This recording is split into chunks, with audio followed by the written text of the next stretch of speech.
So, but I want to talk first. You've made the point that Verizon really is very much a technology company. You've kind of cast your lot with Google in the great Google versus Apple war. You have the Android phone. AT&T has the iPhone.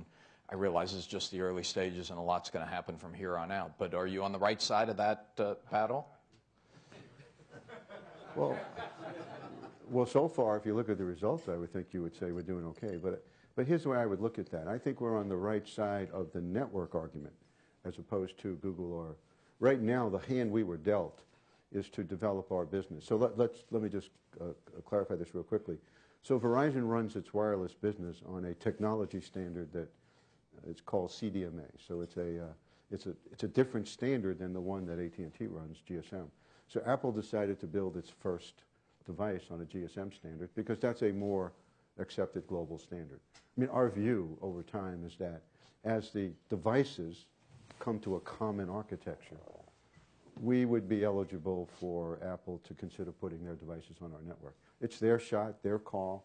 We're open to doing it. So to get to your question about who we sided with, our view is that the network should be neutral to anybody's device.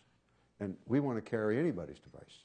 And so what we're doing now is we have plans to carry the Google Android.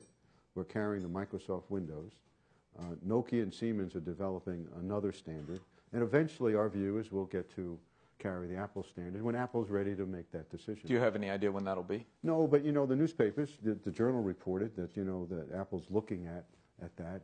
All I could say about that is that we have expressed to Apple an interest in doing it. We have explained that our network is capable of handling it, but those of you who read about Apple, a great company, they operate on their own frequency. They do what they want when they do it.